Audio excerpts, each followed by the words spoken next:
नमस्कार। अभ्यास की ऑनलाइन क्लासेज में आपका स्वागत है।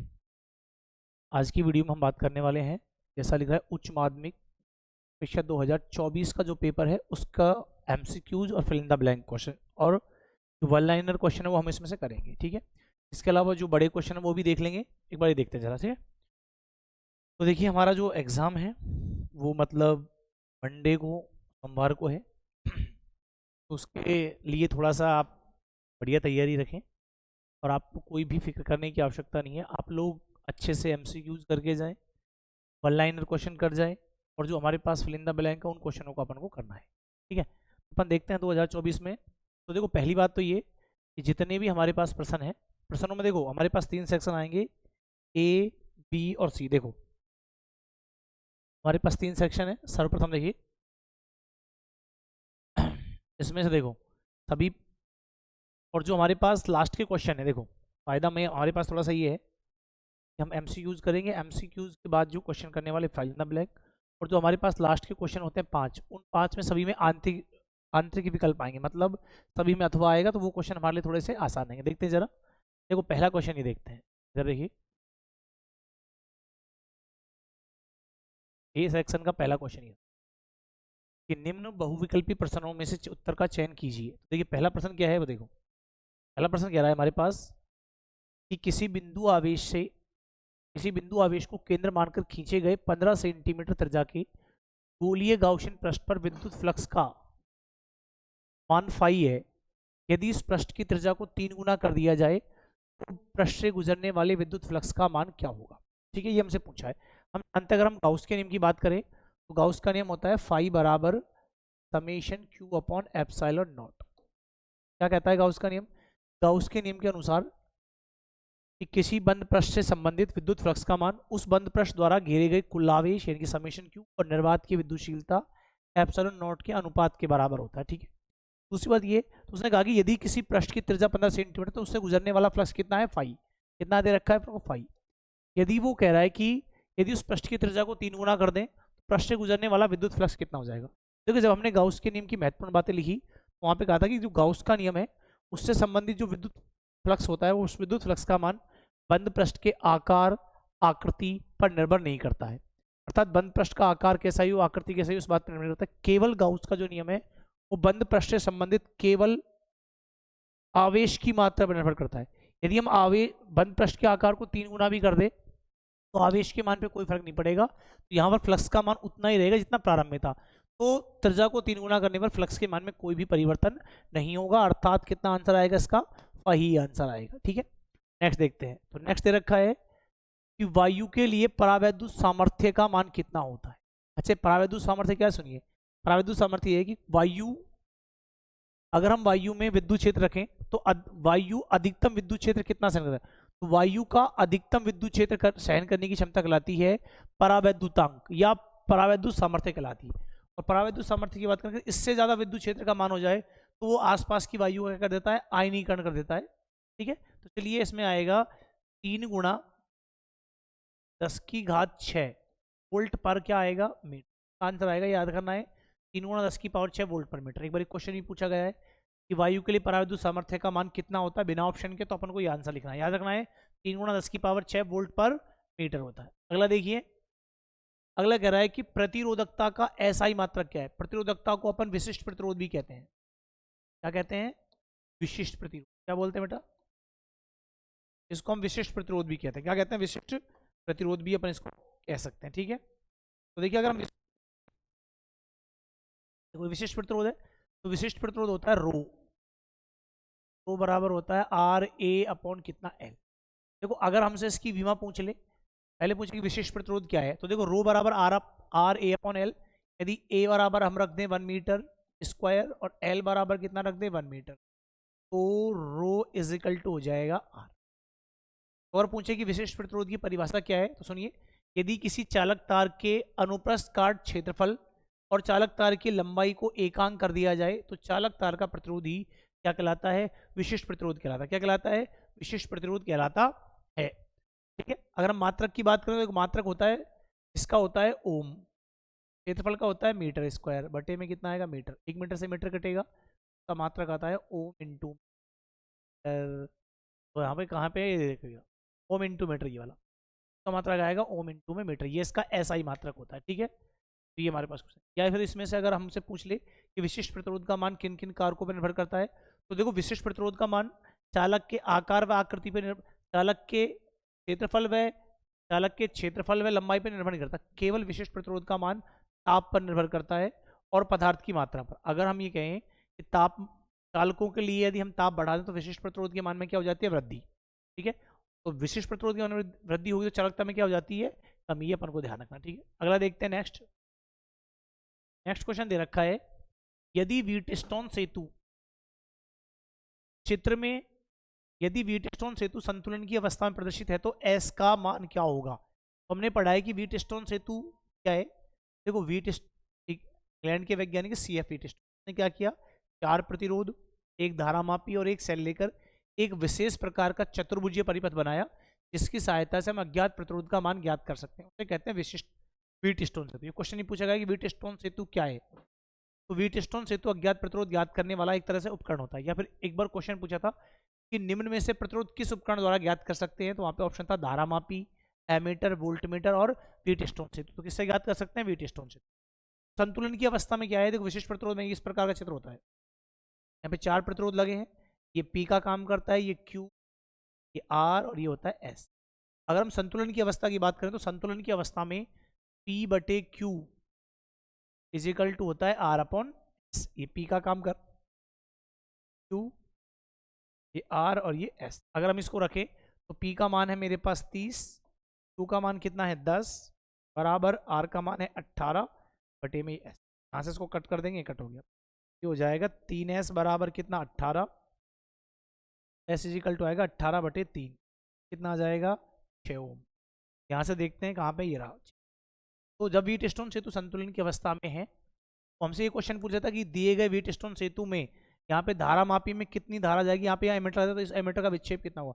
जब व्हीटस्टोन सेतु संतुलन की अवस्था में है तो इस बीच वाली भुजा में कोई धारा नहीं जाती, तो इसका विक्षेप कितना आता, 0। कितना आता। नेक्स्ट देखते हैं। नेक्स्ट देखिए, नेक्स्ट क्वेश्चन को अपन देखें।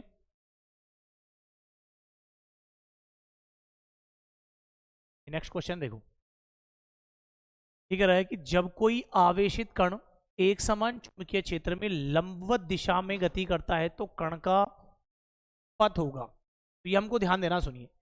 जब भी कोई आवेशित कण जिस पर आवेश है Q, जिस पर आवेश कितना है Q, उसका वेग है V और चुंबकीय क्षेत्र B में जब वो थीटा कोण से प्रवेश करे तो उस पर लगने वाला चुंबकीय बल होता है F बराबर QVB और साइन थीटा। ये इसका पथ होता है। ठीक है, इसमें यहाँ पे 3 क्वेश्चन है। जब देखो थीटा बराबर कितना हो 0 डिग्री, तो अगर कोई भी आवेशित कण चुंबकीय क्षेत्र के अनुदिश प्रवेश करे या समांतर प्रवेश करे तो थीटा बराबर होगा 0 डिग्री, तो F बराबर कितना हो जाएगा 0। तो जब भी कोई आवेशित कण चुंबकीय क्षेत्र के अनुदिश या समांतर प्रवेश करता है तो उस अवस्था में उस पर लगने वाला चुंबकीय बल क्या होगा, 0। अर्थात कोई बल नहीं लगता है तो आवेश जिस दिशा में जा रहा है, अर्थात आवेश का जो पथ होगा वो होगा रेखीय। क्या होगा, रेखीय या सरल रेखा। ठीक है, दूसरा पूछा, यदि चुंबकीय क्षेत्र में कोई भी आवेश लंबवत प्रवेश करे तो जब लंबवत प्रवेश करे तो साइन थीटा का मान आएगा 90, तो बल का मान आएगा F बराबर QVB। तो साइन 90 का मान कितना होता है 1 और ये बल होता है मैक्सिमम। ठीक है, अगर हमसे बल पूछ ले तो देखो जब चुंबकीय क्षेत्र में कोई भी आवेशित कण समांतर प्रवेश करे तो चुंबकीय बल का मान होगा 0। ठीक है, अगर थीटा कोण से प्रवेश करे तो बल आएगा F बराबर QVB साइन थीटा, और अगर लंबवत प्रवेश करे तो बल आएगा F बराबर QVB साइन थीटा। ये होता है अधिकतम। तो यहाँ पर लंबवत प्रवेश करे तो कण का पथ, जब भी कोई कण जब भी चुंबकीय क्षेत्र में कोई आवेशित कण लंबवत प्रवेश करेगा तो वो चुंबकीय बल उसको अभिकेंद्री बल प्रदान करता है, और अभिकेंद्री बल के कारण कण घूमते हैं वृत्ताकार पथ पे। तो यहाँ पे जो उस कण का पथ होगा वो आएगा वृत्ताकार। कैसा आएगा, वृत्ताकार।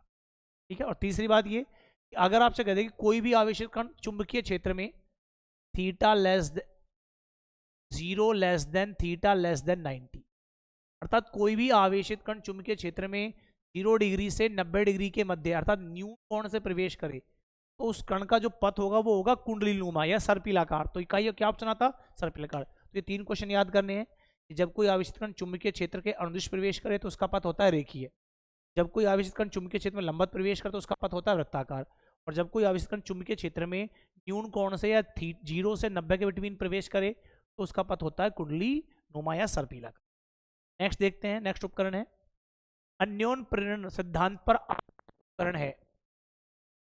तो देखिए हम जानते हैं अन्योन प्रेरण सिद्धांत पर क्या आधारित होता है, ट्रांसफार्मर। यहाँ से पूछेंगे ट्रांसफार्मर क्या है, तो ट्रांसफार्मर अन्योन प्रेरण सिद्धांत पर आधारित होता है और यह एक ऐसा उपकरण जिसकी सहायता से प्रत्यावर्ती वोल्टता के मान को परिवर्तित किया जा सकता है। यदि प्रत्यावर्ती वोल्टता के मान में वृद्धि करे तो वो ट्रांसफार्मर कहलाता है उच्चाई, और यदि कमी करे तो उसे क्या कहते हैं, अपचाई। अगला देखते हैं, अगला क्वेश्चन है विस्थापन धारा किसे कहते हैं। इंपॉर्टेंट क्वेश्चन ये पूछ सकता है कि विस्थापन धारा या डिस्प्लेसमेंट करंट हम किसे कहते हैं, और आपसे पूछ ले कि विस्थापन धारा की परिभाषा क्या है। तो जब किसी संधारित्र में एक ही स्थान पर विद्युत क्षेत्र का मान बार बार परिवर्तित किया जाए तो उस स्थान पर उत्पन्न होने वाली धारा को कहते हैं विस्थापन धारा, और विस्थापन धारा को आई डी से लिखते हैं, और आई डी इजिकल टू होता है epsilon naught d phi upon d t. विद्युत क्षेत्र इसलिए ई लिख देंगे इसमें, ये वाला आई डी वाला होता है epsilon naught d phi upon d t. तो कहाँ रहा ये वाला, ये इसमें डिस्प्लेसमेंट करंट का क्या होता है, सूत्र। ठीक है, नेक्स्ट देखो, अगर हम नेक्स्ट बात करें तो नेक्स्ट ये है, चला जाइए देखिए जो क्वेश्चन दे रखा है अपन को। नेक्स्ट किसी भी प्रकाशिक उपकरण की आवर्धन ऋणात्मक है तो प्रतिबिंब सदैव होगा। देखो मैंने आपको एक बात बताई थी कि आवर्धन का मतलब होता है m, तो वो कह रहा है किसी भी उपकरण की आवर्धन क्षमता ऋणात्मक है तो प्रतिबिंब सदैव होगा। तो हमने कहा यदि कभी भी m का मान या आवर्धन क्षमता का मान धनात्मक होता है तो प्रतिबिंब बनते हैं आभासी और सीधे, और यदि ऋणात्मक तो प्रतिबिंब बनेंगे वास्तविक और उल्टे। तो यहाँ पे कैसा ऑप्शन आएगा, वास्तविक व उल्टा। कैसे प्रतिबिंब बनेंगे, वास्तविक और उल्टे, यहाँ पे ये इसका आंसर आएगा। ठीक है, नेक्स्ट दे रखा है, देखो ये बहुत अच्छा क्वेश्चन है। संयुक्त सूक्ष्मदर्शी के लिए अभिदर्शक व नेत्रिका की आवर्धन क्षमता m0 व me है, तो संयुक्त सूक्ष्मदर्शी की कुल आवर्धन क्षमता कितनी होगी, ये हमसे पूछा है। तो देखिए जरा, अगर हम इस क्वेश्चन की बात करें तो इधर देखो, हम जानते हैं संयुक्त सूक्ष्मदर्शी के लिए आवर्धन क्षमता होती है m बराबर d अपॉन यू, और ये होता है V0 upon you. V0 upon कितना होता है, U0। अगर हम इस चित्र को देखें तो संयुक्त सूक्ष्मदर्शी में देखो दो लेंस होते हैं, एक होता है छोटा वाला लेंस और एक होता है बड़ा वाला लेंस। ठीक है, छोटे वाले लेंस को कहते हैं अभिदर्शक लेंस। तो अभिदर्शक लेंस से जब कुछ दूरी वस्तु यहाँ पे रखी है, यहाँ से जाएगा और इसका प्रतिबिंब यहाँ बनेगा मान लो, तो अभिदर्शक लेंस से बिंब की जो दूरी है वो कहलाती है U0, और प्रतिबिंब जो बनता है उसकी दूरी कितनी होती है, V0। क्या होती है, V0। तो अगर हम लेंस की बात करें तो सिंपल लेंस के लिए जो आवर्धन क्षमता होती है m बराबर होती है V0 अपॉन U0। तो अभिदर्शक लेंस की बात करें, अभिदर्शक लेंस के लिए लेंस क्षमता हो जाएगी m0 बराबर कितना, V0 अपॉन U0। और इस अभिनेत्रक लेंस के लिए FE के लिए ये वाला जो लेंस है, ये वाला लेंस इसका काम कर रहा है, यहाँ पे प्रतिबिंब जाएगा तो ये वाली दूरी कितनी आएगी, UE कितनी आएगी। हम जानते हैं कि ये दूसरा वाला लेंस है, ये जो प्रतिबिंब बना है P डैश Q डैश, ये इस अभिनेत्रक लेंस के लिए किसका काम करेगा, आभासी बिंब का काम करेगा। जब इस प्रतिबिंब को हम इसके प्रकाशीय केंद्र E और फोकस बिंदु FE के मध्य लाते हैं तो इस प्रतिबिंब, तो ये साधारण सूक्ष्मदर्शी, ये जो दूसरा लेंस है वो साधारण सूक्ष्मदर्शी की तरह काम करेगा। और हम जानते हैं साधारण सूक्ष्मदर्शी की तरह काम कर रहा है तो इसकी आवर्धन क्षमता होगी m बराबर पने पड़ा है d/u। तो यहाँ पे अभिनेत्रक लेंस है तो ये लिखा जाएगा me बराबर d बटे में ue। तो ये फॉर्मूला है m बराबर d upon ue m0 upon me। तो देखो सिंपल अगर अकेला लेंस है तो अकेले लेंस के लिए आएगा m0, तो अभिदर्शक लेंस के लिए आवर्धन क्षमता आएगी m0 बराबर v0 अपॉन u0। और ये अभिनेत्रक जो लेंस है वो साधारण सूक्ष्मदर्शी की तरह काम कर रहा है, साधारण सूक्ष्मदर्शी की तरह अगर काम कर रहा है तो उसके लिए आवर्धन होता है me बराबर d अपॉन ue। जब इसको यहाँ पर पुट करते हैं, यहाँ पे देखो ये m दिया जाएगा, तब m बराबर d अपॉन ue का मान तो आएगा me into v0 upon u0 का मान आएगा m0। यहाँ पर हमारे पास आएगा m बराबर me डॉट m0। तो कहाँ पे ये रहा, यहाँ पे ये क्वेश्चन देखो, ये आएगा m0 डॉट me। तो ये इसका आंसर है। ठीक है, अच्छा अगला क्वेश्चन देखते हैं जरा। सूर्य से प्राप्त प्राकृतिक प्रकाश होता है, जो सूर्य है, सूर्य से जो प्राकृतिक प्रकाश होता है वो कैसा प्राप्त होता है। तो हम जानते हैं कि सूर्य से जो प्रकाश आता है वो कैसा होता है, अध्रुवित। क्या होता है, अध्रुवित। तो ये आएगा अद्रुत प्रकाश। और अपने कहा है अद्रुत प्रकाश क्या होता है कि ऐसा प्रकाश जिसमें विद्युत क्षेत्र के ऐसा प्रकाश जिसमें विद्युत क्षेत्र सदिश के कंपन सभी दिशाओं में लंबवत होते हैं उसे कहते हैं अद्रुत प्रकाश। और अद्रुत प्रकाश को इस प्रकार से दिखाते हैं भाई, इसमें सभी दिशाओं में कंपन होते हैं, ये होता है अद्रुत प्रकाश। या फिर ऐसे दिखाते हैं, देखो ये प्रकाश इधर जा रहा है, या तो उसमें ये अप डाउन वाले कंपन होंगे, या तो इसमें ये वाले कंपन होंगे ऊपर नीचे वाले, या फिर इसमें डॉट का मतलब है ये अंदर बाहर वाले कंपन होंगे। ठीक है, तो ये होता है अध्रुवित प्रकाश। तो सूर्य से या किसी भी स्वतंत्र स्रोत से जो प्रकाश प्राप्त होता है वो होता है अध्रुवित। और अगर हम ध्रुवित की बात करें तो ऐसा प्रकाश जिसमें विद्युत क्षेत्र ई सदिश के कंपन एक निश्चित दिशा में होते हैं या एक ही दिशा में होते हैं, उन्हें कहते हैं ध्रुवित प्रकाश। ठीक है, और ध्रुवित प्रकाश को इस प्रकार दिखाते हैं, इसमें या देखो इस प्रकार से प्रकाश इधर जा रहा है तो इसमें ये वाले कंपन होंगे, या फिर दूसरा अगर हम बात करें तो इसमें केवल डॉट वाले कंपन, ये होगा ध्रुवित प्रकाश। एक परिभाषा आती है, होता ध्रुवण क्या है, तो अध्रुवित प्रकाश को ध्रुवित प्रकाश में बदलने की प्रक्रिया, अध्रुवित प्रकाश को ध्रुवित प्रकाश में बदलने की प्रक्रिया क्या कहलाती है, मेरे पास ध्रुवण कहलाती है। ठीक है, नेक्स्ट देखते हैं। नेक्स्ट दे रखा है किसी धातु से उत्सर्जित प्रकाश इलेक्ट्रॉन की अधिकतम गतिज ऊर्जा 1.8 इलेक्ट्रॉन वोल्ट है, तो निरोधी विभव का मान ज्ञात करो। देखो ऐसा ही सवाल हमने जो पिछली वीडियो है जो 2023 के पेपर के एमसीक्यूज हैं उनमें आपको करवाया, 24 का है, तो देखिए जरा। तो अगर हम बात करें निरोधी विभव, तो देखो गतिज ऊर्जा का फॉर्मूला होता है गतिज ऊर्जा K बराबर 1/2 mv मैक्सिमम स्क्वायर बराबर दे रखा है अपन को 1.8 इलेक्ट्रॉन वोल्ट। और हमने कहा था कि इस K का जो मान होता है वो निरोधी विभव के रूप में EV0 के बराबर होता है। तो K बराबर है EV0 और EV0 का मान कितना है, K का मान कितना रखा है अपन को 1.80। जब दोनों को बराबर रखेंगे तो EV0 बराबर आएगा 1.8 इलेक्ट्रॉन वोल्ट। E से E कट जाएगा तो निरोधी विभव V0 बराबर आएगा 1.8 वोल्ट। तो यहाँ पे निरोधी विभव कितना है 1.8 वोल्ट, तो ये इसका सही आंसर आएगा 1.8 वोल्ट। ठीक है, नेक्स्ट देखते हैं जरा। नेक्स्ट देखो, नेक्स्ट क्वेश्चन दे रखा है अपन को ये वाला, देखो ये हमारे पास नेक्स्ट क्वेश्चन है। फोटोन का संवेग p होता है, फोटोन का संवेग कितना होता है p, फोटोन का संवेग p है, तो निम्न में से क्या होगा। देखो अपन ने डी ब्रोगली तक नहीं पढ़ी, तो लैम्बडा बराबर होता है h अपॉन, क्या होता है h अपॉन, तो यहाँ से p निकालें तो p इज इक्वल टू कितना आएगा h अपॉन, या हम ये कह सकते हैं कि डी ब्रोगली के अनुसार किसी भी तरंग की तरंग दैर्घ्य को उसके संवेग के व्युत्क्रमानुपाती होती है। यहाँ से p बराबर आएगा h अपॉन लैम्बडा। देखते हैं कहाँ पे h अपॉन लैम्बडा, ये रहा h अपॉन लैम्बडा, संवेग आएगा h अपॉन। अगला क्वेश्चन देखते हैं, वो कह रहा है कि संगठ प्रचाल के लिए अधिकतम अल्फा, अगर हम रदरफोर्ड का अल्फा कण जब प्रकीर्णन प्रयोग करते हैं तो संगठ प्रचाल के लिए अधिकतम मान के लिए अल्फा कण का प्रकीर्णन कोण कितना होगा। जब अल्फा कण का मान अधिकतम है तो अल्फा कण का जो प्रकीर्णन कितना होगा, तो वो अल्फा कण का जो प्रकीर्णन है वो हमारे पास आएगा 90, कितना जाएगा 90 डिग्री। नेक्स्ट देखिए, हाइड्रोजन परमाणु के किसी इलेक्ट्रॉन की पहली उत्तेजित अवस्था में उत्तेजन ऊर्जा ज्ञात करो। देखो बहुत अच्छा सवाल है, उत्तेजन ऊर्जा क्या, सुनिए, किसी भी इलेक्ट्रॉन का एक ऊर्जा स्तर से दूसरे ऊर्जा स्तर में जाने के लिए जितनी ऊर्जा की आवश्यकता होती है उसे कहते हैं उत्तेजन ऊर्जा। और उत्तेजन ऊर्जा का सूत्र है E excited is equal to आएगा E2 माइनस EN1। ठीक है, तो ये कह रहा है पहली उत्तेजित अवस्था। तो देखो अगर हम बात करें E1 के लिए सूत्र होता है, हमारे पास सूत्र होता है En बराबर हाइड्रोजन के लिए En इज इक्वल टू होता है -13.6 बटे में n square electron volt hydrogen के लिए। पहली कक्षा के लिए बात करें तो E1 बराबर आएगा -13.6, n का मान रखेंगे 1, तो ये आ जाएगा इलेक्ट्रॉन वोल्ट। ये तो पहली कक्षा के लिए। इलेक्ट्रॉन पहली कक्षा से कहाँ जा रहा है, दूसरी कक्षा में जा रहा है, तो दूसरी कक्षा के लिए तो ये तो n बराबर 1 के लिए है, तो दूसरे में तो n बराबर कितना रख देंगे 2। जब n बराबर 2 रखेंगे तो E2 इज इक्वल टू आएगा -13.6, n स्क्वायर 2 का स्क्वायर होता है 4 इलेक्ट्रॉन वोल्ट, जब इसमें भाग देंगे तो -3.4 इलेक्ट्रॉन वोल्ट। उत्तेजन ऊर्जा का सूत्र है Ex बराबर E2 माइनस E1, तो जब इसका मान अपन निकालेंगे तो E excited is equal to आएगा E2 का मान है -13.4, फिर माइनस E1 का मान है -13.6, तो माइनस माइनस प्लस 13.6, तो जब हल करेंगे तो ये आएगा 10.2 इलेक्ट्रॉन वोल्ट।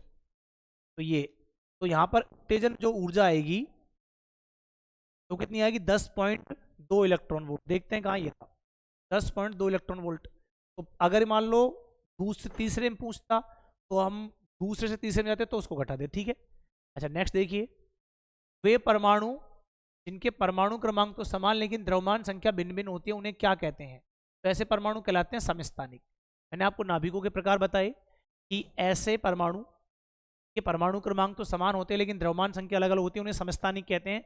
जैसे मैंने आपको उदाहरण दिया हाइड्रोजन का 1H1, 1H2 और 1H3, ये बताया था। क्लोरीन 17Cl35 और 17Cl33। यूरेनियम 9238, 9234, ये यूरेनियम है। ये हमारे पास उदाहरण है। इसके अलावा और भी अपन एग्जांपल लिख सकते हैं, ठीक है। जैसे कार्बन, एक उदाहरण क्या है बेटा, एक है 6C12 और एक होता है 6C14, तो ये कार्बन के समस्थानिक है। ऐसे परमाणु जिनके परमाणु क्रमांक तो अलग अलग होते हैं लेकिन द्रव्यमान संख्या समान होते हैं उन्हें कहते हैं संभारिक। जैसे अगर हम संभारिकों की बात करें, देखिए संभारिकों में आता है पोटेशियम, आर्गन और कैल्शियम। देखो C40, K1940 और 18 आर्गन 40, तो ये हमारे पास संभारिक के उदाहरण है। अगर हम नेक्स्ट बात करें तो नेक्स्ट की अगर हम बात करते हैं तो होता है सम न्यूट्रॉनिक। ऐसे तत्व जिनमें परमाणु क्रमांक और द्रव्यमान संख्या तो अलग अलग होती है परंतु न्यूट्रॉनों की संख्या समान पाई जाती है, तो उन्हें अपन क्या कहते हैं, सम न्यूट्रॉनिक कहा जाता है, ठीक है। नेक्स्ट देखिए, नेक्स्ट कह रहा है ये अकार्बनिक अर्धचालक का उदाहरण है। मैंने आपसे कहा था अगर आपसे वो धात्विक अर्धचालक का उदाहरण पूछे, इसका उदाहरण पूछे, धात्विक अर्धचालक का उदाहरण, तो देखिए अर्धचालक दो प्रकार के होते हैं, एक होता है धात्विक और एक होता है यौगिक। धात्विक अर्धचालकों की अगर बात करें, धात्विक लिख दो, धात्विक अर्धचालक, तो धात्विक अर्धचालक तो होते हैं सिलिकॉन और जर्मेनियम। अगर हमसे पूछे यौगिक अर्धचालक, तो यौगिक अर्धचालकों में हमारे पास आते हैं, एक आते हैं कार्बनिक अर्धचालक, क्या आते हैं, कार्बनिक अर्धचालक, कार्बनिक अर्धचालक। और तो देखिए यहां से एक बार क्वेश्चन पूछा कि दो कार्बनिक अर्धचालकों के नाम, तो ध्यान रखना धात्विक अर्धचालक तो सिलिकॉन और जर्मेनियम, कार्बनिक अर्धचालक होते हैं, एक होता है मादित, एक तो होता है मादित थैलोस्पोइनिश, स्पोइनिश, मादित थैलोस्पोइनिश, और एक होता है एंथ्रासीन, क्या होता है, एंथ्रासीन। ये दोनों याद करने हैं। एक बार एग्जाम में पूछा गया है कि कार्बनिक अर्धचालक के उदाहरण लिखिए, तो मादित एंथ्रासीन और मादित थैलोस्पोइनिस और क्या होता है, एंथ्रासीन। अगर आपसे पूछे कि अकार्बनिक चालकों का उदाहरण, तो अकार्बनिक चालकों का उदाहरण एक तो हमारे पास CDS, एक होता है CDS, एक होता है INP, ये इसके उदाहरण है, ठीक है। और अगर हमसे बहुलक अर्धचालकों का उदाहरण पूछे, तो बहुलक अर्धचालकों होते हैं एनिलीन, थायोफीन और पॉलीएनिलीन, ये इसके कार्बनिक अर्धचालकों क्या होते हैं, एग्जाम्पल होते हैं। नेक्स्ट देखिए, नेक्स्ट की अगर हम बात करें तो देखो ये देखिए, देखिए वो पूछ रहा है फिल इन द ब्लैंक, निम्न रिक्त स्थानों की पूर्ति करो। ये दूसरे क्वेश्चन में तो फिल इन द ब्लैंक वो हमारे पेपर में आते हैं 10, 1 से 10। तो कैसे करेंगे सुनिए, अर्थ रखा है कि एकांक धनावेश के कारण विद्युत क्षेत्र रेखाएं त्रजीयत, ये मैंने आपको पिछली वीडियो में बताया है कि एकांक धनावेश के कारण जो विद्युत बल रेखाएं वो त्रजीयत कहाँ होती है, एक्चुअली बाहर की ओर, क्या होती हैं, बाहर की ओर, या कई बुक्स में लिखा होता है बहिर्मुखी, क्या होता है, बहिर्मुखी होती है, ठीक है। अगला क्वेश्चन है एकांक विद्युत क्षेत्र पर इलेक्ट्रॉनों का अपवाह वेग का परिमाण कहलाता है। तो मैंने आपको कहा था एक परिभाषा बताई थी गतिशीलता, तो गतिशीलता मैंने लिखा था म्यू इजिकल टू होता है VD बटे में E। एक तो पिछली वीडियो में इसका मात्रक बता चुका हूं आपको, ये तो इनकी अगर एकांक विद्युत क्षेत्र लिख दे तो उसका जो अपवाह वेग है वो उसकी क्या कहलाएगी, गतिशीलता। तो यहाँ पे क्या आएगी, मोबिलिटी, इसको अपन कहते हैं गतिशीलता। क्या नाम देते हैं बेटा, इसको नाम देंगे अपन गतिशील। नेक्स्ट क्वेश्चन है, दोबारा आ गया, देखो ये क्वेश्चन कई बार आ चुका है एग्जाम में कि गैल्वेनोमीटर, इट मींस गैल्वेनोमीटर मतलब बोले तो धारामापी, कि हमारे पास गैल्वेनोमीटर को वोल्ट मीटर में रूपांतरित करने के लिए श्रेणी क्रम में, देखो अगर हमको धारामापी को एमीटर बनाना है तो समांतर क्रम में अल्पमान का प्रतिरोध या शंट प्रतिरोध जोड़ते हैं। यहाँ पे क्या पूछा है, गैल्वेनोमीटर को वोल्टमीटर बनाना तो श्रेणी क्रम में जोड़ते हैं, उच्च मान का प्रतिरोध क्या जोड़ते हैं, उच्च मान का क्या जोड़ देते हैं, प्रतिरोध जोड़ देते हैं। तो ये इसमें आंसर आएगा। अगला है, किसी पदार्थ की प्रति एकांक आयतन में उत्पन्न परिणामी चुंबकीय आघूर्ण क्या कहलाता है। तो देखिए हमने एक डेफिनेशन पढ़ी है, क्या डेफिनेशन पढ़ी है, वो डेफिनेशन है चुंबकन तीव्रता। परिभाषा भी याद कर लेना, चुंबकन तीव्रता। चुंबकन तीव्रता क्या है, चुंबकन तीव्रता होती है I बराबर क्या होता है, m अपॉन, तो किसी पदार्थ के एकांक आयतन में उत्पन्न चुंबकीय आघूर्ण को क्या कहते हैं, चुंबकन तीव्रता। तो यहाँ पे ऑप्शन में आएगा चुंबकन तीव्रता। और चुंबकन तीव्रता को अपन लिखते हैं I से, एक तो ये फॉर्मूला है। दूसरा, यदि हम m को लेंगे तो m बराबर होता है m इंटू 2l और v इजिकल टू होता है a इंटू 2a।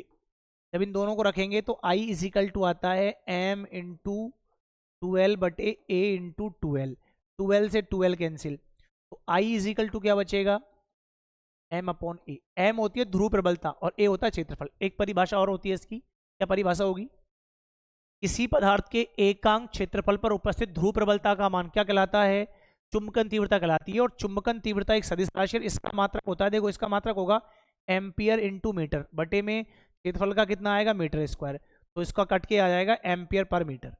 तो चुंबकन तीव्रता का मात्रक होता है एम्पियर पर मीटर और यह कैसी राशि होती है, सदिश राशि होती है। ठीक है, नेक्स्ट क्वेश्चन देखिए, नेक्स्ट दे रखा है अपन को क्वेश्चन ये वाला, किसी एक संपूर्ण चक्र के लिए प्रत्यावर्ती धारा का औसत मान कितना होता है बेटा, 0। कई बार मैंने आपको बता दिया कि प्रत्यावर्ती धारा का जो औसत मान है वो कितना होता है, 0। नेक्स्ट देखिए, अवतल दर्पण की वक्रता त्रिज्या 24 सेंटीमीटर, ये कई बार क्वेश्चन है। अवतल दर्पण है तो वक्रता त्रिज्या आएगी -24 सेंटीमीटर। फोकस दूरी याद करनी है तो F इजिकल टू होता है R/2, कितना होगा, R/2। जब 24 में 2 का भाग देंगे तो क्या आएगा, -12 सेंटीमीटर आंसर आएगा। ठीक है, नेक्स्ट देखो, ये देखिए बहुत अच्छी परिभाषा है, किसी अवरोध के किनारों द्वारा तरंगों का अपने मार्ग से मुड़ जाना कहलाता है। तो हमने विवर्तन की परिभाषा बताई, किसी भी अवरोध या द्वारक के किनारों से मुड़कर किसी प्रकाश किरण का ज्यामितीय छाया क्षेत्र या अंधकारयुक्त क्षेत्र में प्रवेश कर जाने की घटना क्या कहलाती है, विवर्तन। तो यहाँ पे भी क्या कह रहा है, किसी अवरोध के किनारों द्वारा तरंगों का अपने मार्ग से मुड़ जाना एक्चुअली क्या कहलाएगा, विवर्तन कहलाएगा। हो सकता है कि विवर्तन फिलिंदा ब्लैंक बना दे के आपसे पूछ लें कि जैसे क्या मतलब विवर्तन किसे कहते हैं, ध्रुवण किसे कहते हैं, व्यतिकरण किसे कहते हैं, परिभाषाएं अलग से भी इस 10वें चैप्टर में से पूछ सकता है। नेक्स्ट दे रखा है, देखो ये सवाल मैंने कल की वीडियो में करवाया, वो कराए कि यदि V वोल्ट द्वारा त्वरित किसी इलेक्ट्रॉन से संबंधित डी ब्रोगली तरंग धैर्य का सूत्र होता है। तो देखो डी ब्रोगली तरंग धैर्य का एक वास्तविकता में जो सूत्र होता है वो सूत्र तो होता है lambda is equal to 12.27 upon √V, लेकिन ये होता है एंगस्ट्रम। तो यहाँ पे दे रखा है नैनोमीटर में, तो इसको अपन जब चेंज करेंगे तो लैम्बडा इजिकल टू लिखेंगे 1.2 बटे में √V और उसको लिखेंगे 10 की घात -10 मीटर। जब इसको एंगस्ट्रम में चेंज करना है तो क्या करना पड़ेगा, lambda is equal to 12.27 upon √V गुणा 10 की घात -10, एक घात कम करनी है, 10 से ऊपर नीचे क्या कर देंगे, मल्टीप्लाई। जब 10 से ऊपर नीचे मल्टीप्लाई करेंगे तो लैम्बडा इजिकल टू देखो इस 10 से तो घात कम हो जाती है, आएगा 12.27 बटे 10 √V इंटू 10 की घात -9 मीटर। ये पॉइंट लग जाएगा तो लैम्बडा इजिकल टू आएगा 1.227, 10 की घात -9 को बोलते हैं नैनो मीटर बटे में √V।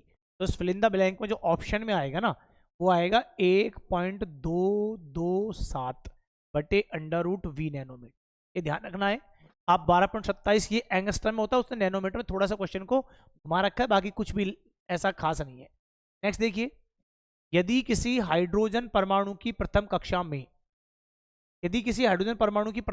में 0.5 गुणा 10 की घात -10 मीटर है तो इसकी दूसरी कक्षा की त्रिज्या क्या होगी। तो अगर हम इसकी दूसरी कक्षा की त्रिज्या की बात करें, देखो त्रिज्या होती है Rn इजिकल टू 0.5 गुणा 10 की घात -10 मीटर और ये होता है n²। जब n का मान अपन रखेंगे कितना, 1, जब n का मान n का मान है 2, जब 2 रखेंगे तो ये आएगा 0.5 गुणा 10 की घात -10 और ये 2 का स्क्वायर आएगा 4, 5 दूनी 10, तो 2.0 गुणा 10 की घात माइनस 10 मीटर। तो यहाँ पे आंसर कितना आ जाएगा? आंसर आ जाएगा 2.0 गुणा 10 की घात माइनस 10 मीटर, ये इसका आंसर आ जाएगा। नेक्स्ट है अपद्रव्य अर्चालक होते हैं, तो अपद्रव्य अर्चालक कितने प्रकार के होते हैं बेटा? 2 प्रकार के पाए जाते हैं। ठीक है, तो ये हमारे पास इसके फिलिंदा। नेक्स्ट क्वेश्चन की बात करें, अब देखते हैं जो क्वेश्चन आए हैं छोटे छोटे, उनको अपन को देखना है। देखिए जरा, इस क्वेश्चन को अपन देखते हैं। देखो यहाँ पे दे रखा है ये वाला, एकल धनावेश के कारण समविभव पृष्ठ का निर्माण करें।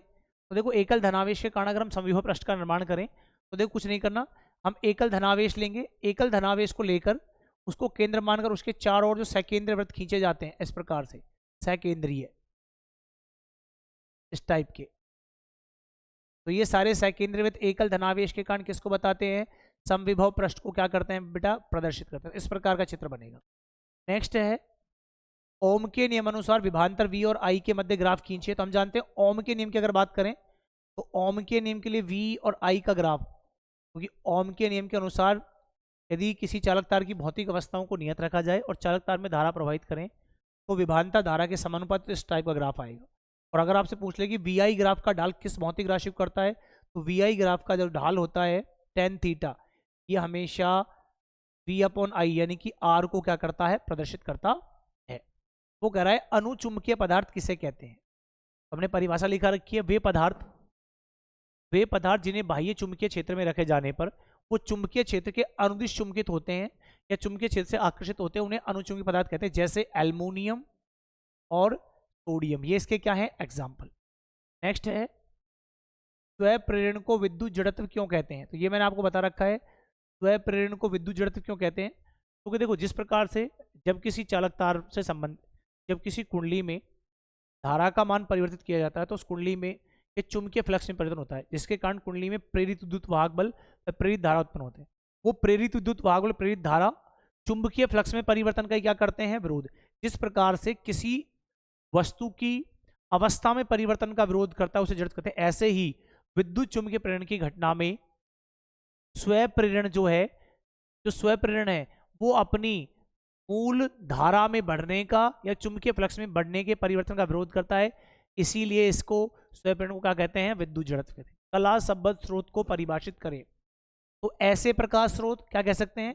कला संबद्ध स्रोत ऐसे प्रकाश स्रोत जिनके मध्य समय के साथ, ऐसे प्रकाश स्रोत जिनके मध्य समय के साथ उनका कलांतर क्या रहता है? कलांतर क्या रहता है? नियत। वे प्रकाश स्रोत जिनका कलांतर समय के साथ नियत बना रहता है उन्हें कला संबद्ध स्रोत प्राप्त कहते हैं। कला संबद्ध स्रोत प्राप्त करने के लिए यदि हम एक ही स्रोत से 2 स्रोत प्राप्त करें, जैसे मेरे पास ये कोई पात्र है, इसमें कोई बल्ब है, इसमें यहाँ पे तरंगाग निकला, यदि इसमें हम 2 छिद्र कर दें, एक इधर और एक इधर, देखो यहाँ पे अगर इसमें हम 2 छिद्र कर दें, दोनों छिद्रों से जो प्रकाश स्रोत निकलेंगे ये आएंगे कला संबद्ध स्रोत। तो कला संबद्ध स्रोत प्राप्त करने की 2 विधियां, एक होता है तरंगाग्र का विभाजन और एक होता है आयाम का विभाजन। ठीक है, नेक्स्ट देखिए, किसी पदार्थ की दहलीय आवृत्ति को परिभाषित करें। तो देखो आपतित प्रकाश की वह निश्चित न्यूनतम आवृत्ति, आपतित प्रकाश की वह निश्चित न्यूनतम आवृत्ति जिस पर प्रकाश विद्युत प्रभाव की घटनाएं प्रेषित हो जाती हैं, उन्हें अपन क्या कहते हैं? दहलीय आवृत्ति कहा जाता है। ठीक है, ये इसकी सिंपल सी परिभाषा है। दहलीय आवृत्ति को न्यू 0 से लिखते हैं और कार्यफल होता है फाई बराबर h इंटू में न्यू 0। नेक्स्ट दे रखी है आयनन ऊर्जा किसे कहते हैं? सिंपल सा है, किसी भी परमाणु के बाह्यतम कोश से इलेक्ट्रॉन को बाहर निकालने के लिए दी जाने वाली न्यूनतम आवश्यक ऊर्जा क्या कहलाती है? आयनन ऊर्जा कहलाती है। और आयनन ऊर्जा का सूत्र है ई आयनाइजेशन बराबर में आएगा ई इन्फिनिटिव माइनस में ई।